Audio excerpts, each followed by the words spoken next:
All right. Welcome, everyone, to another edition of Three Plastic Surgeons and a Microphone Plus One. I'm Sam Jejurikar from Dallas, Texas. And as always, I'm joined by Salvatore Pacella from La Jolla, California, Sam Rhee from Bergen County, New Jersey. And our plus one today is Dr. Larry Tong from Toronto. Welcome, gentlemen. Today, we're going to talk about an interesting topic. To our viewers, we all know how important it is to, for everyone as they're picking their plastic surgeon to analyze before and after photos. But today, we're going to talk about a topic that's recently been getting more attention, which is deception in plastic surgery photos. Before we get into the meat of the topic, I'm going to turn it over to Dr. Tong, who's going to read our usual disclaimer. Thanks. So for our listeners, this show is not a substitute for professional medical advice, diagnosis, or treatment. This show is for information purposes only. Treatment and results may vary based upon the circumstances, situation, and medical judgment after appropriate discussion. Always seek advice of your surgeon or other qualified health provider with any questions you may have regarding medical care. Never disregard professional medical advice or delay seeking advice because of something on this show. Okay, so I'm going to just throw it out to all of you guys. Is it important when you're seeing an aesthetic surgery patient that they have photos of yours that they can look at, and how they typically found you? Sam Rhee, when somebody comes in and they haven't been a direct referral from one of your patients, what do they usually tell you is the reason why they picked you to be their surgeon? If they have no direct contact with what? Say that again. So let's say they're not a direct referral. Like, Yeah. how is it that they picked you to be their surgeon or to do a consult with you? Right. Two things. Usually, reviews, honestly, are one big way. Like they'll see a review of me somewhere, like they'll Google and look at surgeons and look at the reviews. And then the second thing, which we're actually talking about today, is they'll go do the Google, find plastic surgeons, and then look at their before and after pictures. Okay. So then, and is it normally social media where they're finding these pictures of yours? Is it on your website? Like, where are they typically finding that? So there are two major sources: social media and website, like as you mentioned. And I am, full disclosure, probably the worst when it comes to publishing before and after photos. They're one of those things which I find kind of a pain in the ass to do. It does annoy me, and this is a specific pet peeve of mine, what we're talking about today about deception in before and after photos. And so one of the number one things that I hear from patients is you need to post more and more and more and more and more before and after photos. And that's probably one of the biggest feedback things that I get from people. Like, you do good work. Why are you not posting more before and afters? Then, Dr. Pacella, are there any circumstances under which you would alter a patient's photos before you publish it, either on social media or your website? What is your thought process on that, and what's the philosophy of the American Society of Plastic Surgeons? Is that acceptable ever? No, it's never acceptable. I think, it's an ethical standard to be as transparent in your photographs as much as you can. Things like, doing erasing shadows, erasing scars, that's clearly an ethical violation, ethically suspect. And I believe our societies would agree with me on that. However, I think there are certain things you can't necessarily control in standardization of photography. So, for example, I've been to your facility, Dr. Jejurikar in Dallas. You have a very standardized way of taking photographs because you have the infrastructure to do that. You have all patients come into the same photographic studio to do this. In my office, we don't have that kind of resource. So we have a black background in each exam room where we take photographs, and the lighting is not exactly the same in every single room. I try to control for that a little bit with a ring flash. Even if you look at my photos, some of the photographs, the lighting in the photographs is different just by ambiently being in a different room. And so, I think that's something that the surgeon can't necessarily control for many times. I said, looking over photographs with patients in my office or on my website, I say, the this is clearly, different lighting. However, look at the scar line, look at this jaw line. You can't necessarily hide that with different lighting. So I think it's a challenge.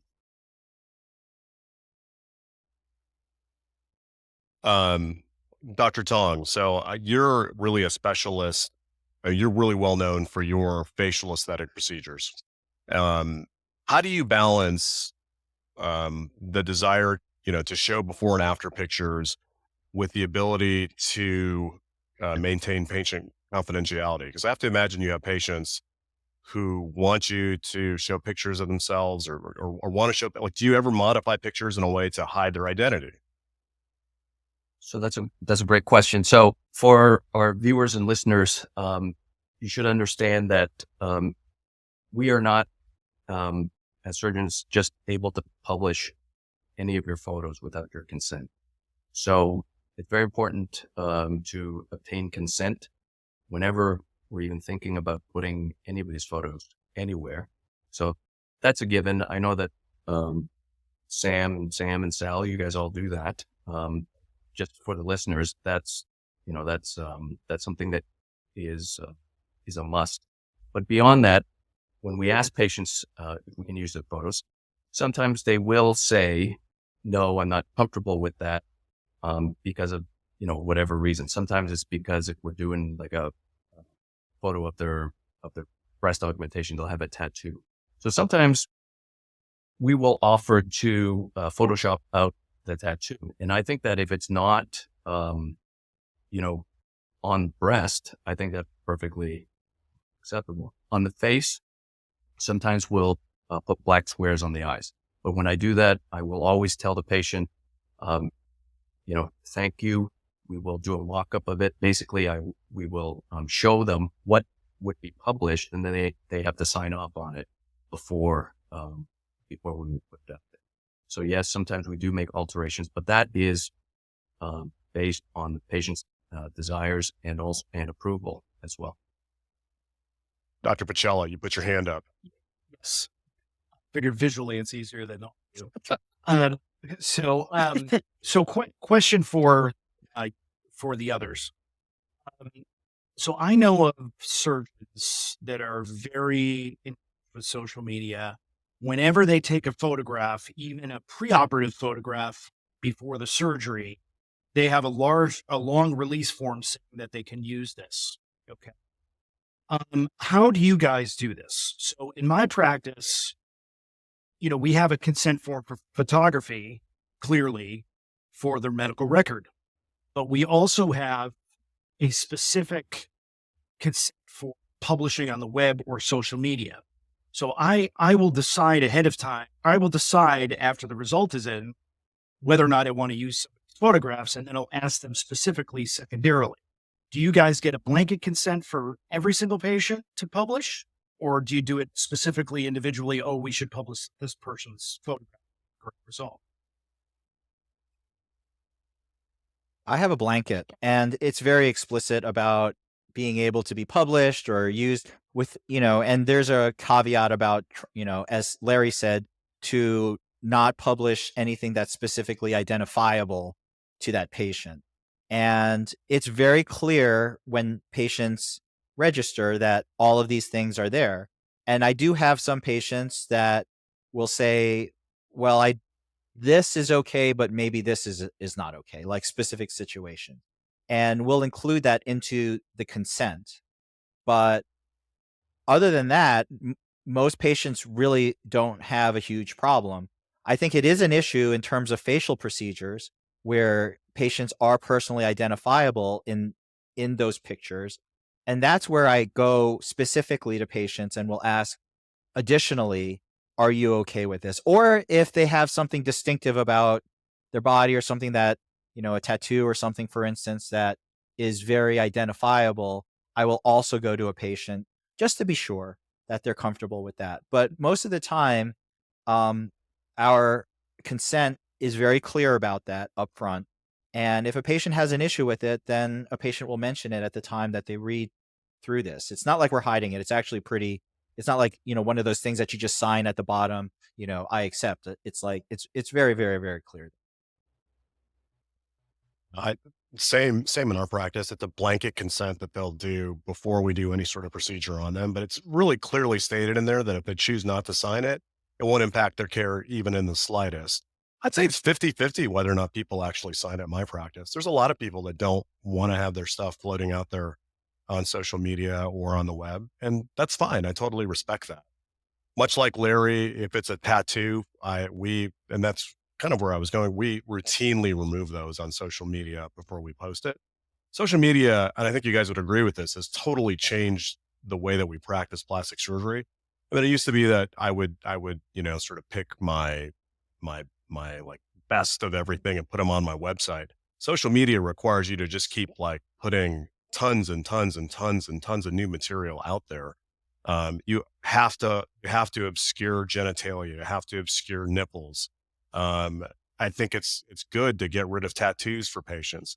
The problem is with all of these filters that are in these programs that are out there, you'll see patients coming in with other surgeons' work where if it's a body shot, they may have made the waist smaller, they may have made the hips bigger, they may have totally obscured the scars, or they'll bring in their wish pics and you guys know people in your own life who every picture they post of themselves, which is frequent on social media, has some sort of filter on it where they look nothing like they actually do in real life as well. And so it's tough because we're in the before and after game where we're trying to make sure we give people an accurate representation of what we are going to look like.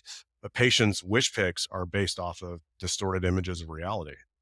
That is the biggest issue. And I would say two things. One is there is deception in before and afters where it's clearly unethically edited, like you mentioned. Like it looks like the after picture was shot through a Snapchat filter where it's so fake and so obviously not real. And like you said, I've had patients who showed me before and after pictures of other surgeons, and I can only say, I know this surgeon looks like they achieved like a miracle of God result on this figure that looks sort of like your figure before, but that after is nothing based in reality whatsoever. I'm sorry. And they take it for gospel. They just believe that if they see it on social media, this is real. And that's something that I wrestle with. The second thing though is that I have engaged in what you might call deception in plastic surgery in my before and after photos. For example, I have been guilty of shooting on table results for patients, right? And we know that the on table result is not necessarily what you will see later.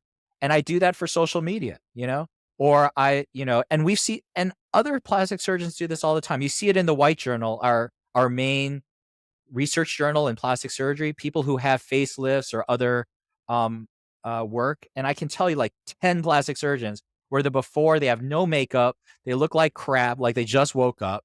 And then their after pic, like their hair is done, the lighting looks amazing, like they colored their hair and they look fantastic. And we all know the plastic surgeons do that. So, I mean, honestly, I do it, but only because like a lot of my before pics for stuff like that is shot just before a procedure per se. And so they don't have makeup and they are not sort of looking great. And then when they come in on their post-ops, they're made up really nicely and they look good. And so either on purpose or inadvertently, I am creating deceptive before and after pictures just because of that. Sam, do you Dr. use Pacella. oil in your post-operative on table pics, or just in your personal life in bodybuilding, or do you use both? I can honestly say I've never used oil in my post-operative photos, but I may have used a spray bottle of alcohol to give it that shiny appearance. But it's one of those things where it's the same thing where it's like an Instagram filter to make your lips look like they have lipstick on them that women use. Like it's Notice he things didn't that are answer the shiny. question. Notice he didn't answer the question. I feel like Dr. Tong wants to say something and he just can't interject his way in because we're talking so much. No, what I was going to say is for our listeners and their viewers, we talked about deception, but some of the things that are very common I think should be mentioned. So lighting differences. So if a before has very dark lighting and then the after has, very good lighting, that's going to show a better result. The other is the angles. If the angles are not the same before and after, then they can be manipulated to look much better, to suit the result. Other things such as, like Sam said, having, makeup all done versus not makeup, done. All those things, can be, enhancing the appearance. When somebody does a facelift, when you look at their before and after photos, the side view should have the hair behind the ears so you can see any potential scars in and around the preauricular region, areas in front of the ear, which is commonly where an incision will be placed. And if that's covered, then, I think that's in some ways deceptive. So, consistency of the photos and being able to show all the areas where scars might be, aside from more blatant things like filters and erasing things, are sort of softer types of deceptions that can be used to make results better. I think one So of the then, things that are similar is on tummy tucks. Like when you hide that incision using underwear, which I mean, I guess when you're doing Instagram, I think one of the biggest things which you mentioned is trying to cover um, genitals and private parts and make it not safe for work. Like you're hiding some of the biggest issues that you would want to see in terms of a surgeon's handiwork. What does that tummy tuck scar look like? And yet I constantly see all of these high-waisted underwear after patients where you have no idea like what that scar looks like. And that's the sort of thing that, is it wrong? I'm not going to say it's wrong. Is it deceptive? I guess you could call it deceptive. We're all trying to show our best. Like, I know we're all trying to put our best foot forward, and we're all as surgeons trying to highlight what we do. But I think it, and like most ethicists would say, there's a kind of a gray area here. And if you see someone consistently sort of being deceptive or very deceptive, or they show nothing but uh you know things that clearly are not the same before and after, or they're showing certain, like for example, I know a surgeon who all of the after pictures are basically the patient in real life, like they show video of them dancing around or something like that, but you don't even see what they're, they could be wearing a compression garment underneath. You don't know what they really look like. All you see is this really slick social media post, like before, frumpy and, not attractive. And then after, they're like doing a pirouette, like in some ballroom or something. And you're like, wow, that's what I want to look like. I mean, even something as simple as like sucking your gut in before and after a picture, like those all make huge differences. Like you could, if you just ask the patient, take a deep breath in and hold it when I shoot this picture. I mean, how much of a difference are you going to see on a before and after for liposuction? Like tremendous. So these are all kind of things that, I mean, like I said, it's a gray area. I feel like I've been on one side of it and I can't say I'm blameless. But on the other hand, I also see a lot of people who are just consistently are over at least a personal line that I draw in terms of what deception is in before and after surgeries, pictures. so then my question then for all of you guys, and we'll maybe start with Dr. Pacella and kind of work around. What advice would you give patients? Because we've talked about all of the different ways that we can be deceptive, yet we know people look at pictures before and afters to at least make some initial decisions as to whom they should screen to be their surgeons. So if you're going to talk to a friend who is trying to find who's going to try to find a plastic surgeon, how would you tell them to interpret photos that they're seeing? How would you have them incorporate those photos into their overall decision-making process? I mean, I think I would say, you want to be a student of some photography. So in looking at before and afters, I would suggest to patients, they should be in the same position. You look for things like makeup. You look for things that cannot be hidden by shadows or light. So for example, think contour of the breast, contour of the dorsum of the nose. Those are all things that cannot really be, say, adjusted with the lighting in the room necessarily. Right? I think you have to be careful if results are exactly perfect in 100% of the photos. You have to look for things like scars. You have to look for things like subtle contour deformities. And then I would be very suspect of standardized before photos in the exam room and post-operative photos sitting in a hot tub. I mean, it's not apples to oranges. Dr. Tong? Yeah, I agree with those things.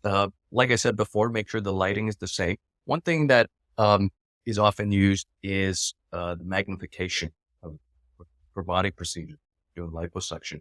You will see that the after photo is cropped in a way that makes the entire body look slightly smaller. So, you want to try to look at landmarks and make sure they're the same size. Like if you look at maybe somebody's liposuction of the neck and it looks way better, take a look at the side view, look at their ears, make sure they're the same size, because if they're not, then maybe some manipulation has gone on. Look at the, like Sal just said, the quality of the photo. If the photo afterwards looks like super professional and really glossy and everything looks very smooth, then, you might suspect there's been a filter put on. And like I said before, make sure, the hair, if it's a facial procedure, is out of the way. Make sure the clothing is out of the way. That might be blocking potential scars. So angle, lighting, size of the photo, and potential for covering up of scars, I think, are important things, basic things. Dr. Rhee? I think I would tell patients, listen, you don't have to be an expert on detecting fakery, because there's just too many ways surgeons can fool people. So I would say take all of the before and afters, use them as a data point. Like, sure, look at them. If there's something that doesn't sit right with you, like, wow, they all look perfect, as Sal said, like, God, everyone looks like amazing.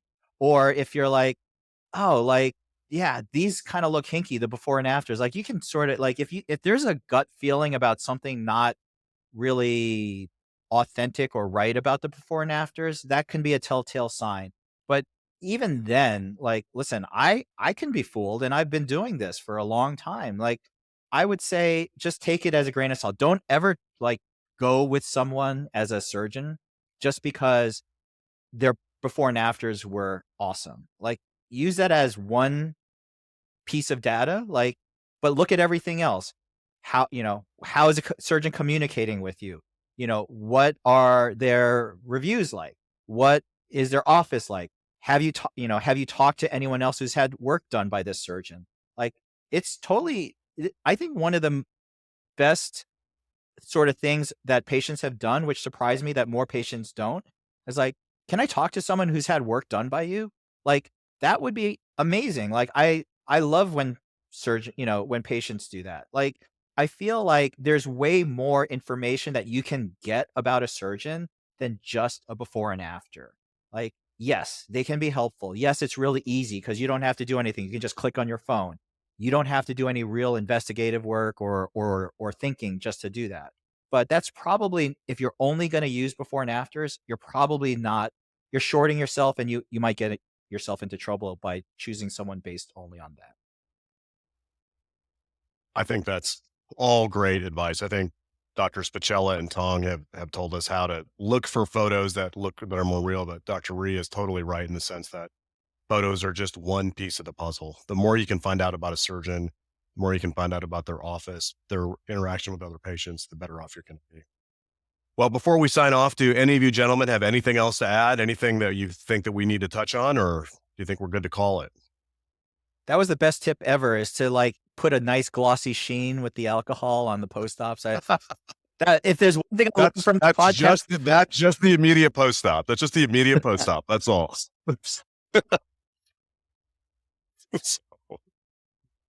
All right. And I think Dr. Pacella just said something, but luckily his audio is lagging and I have no idea what it was. So, he's muted. He's totally muted. Sorry, my dog was barking, so I muted myself. So do you know what the second rule of CrossFit is? Was that a euphemism? No. The second rule of CrossFit: always use oil while doing CrossFit. Exactly. All right, gentlemen. It's a pleasure as always. Until next time.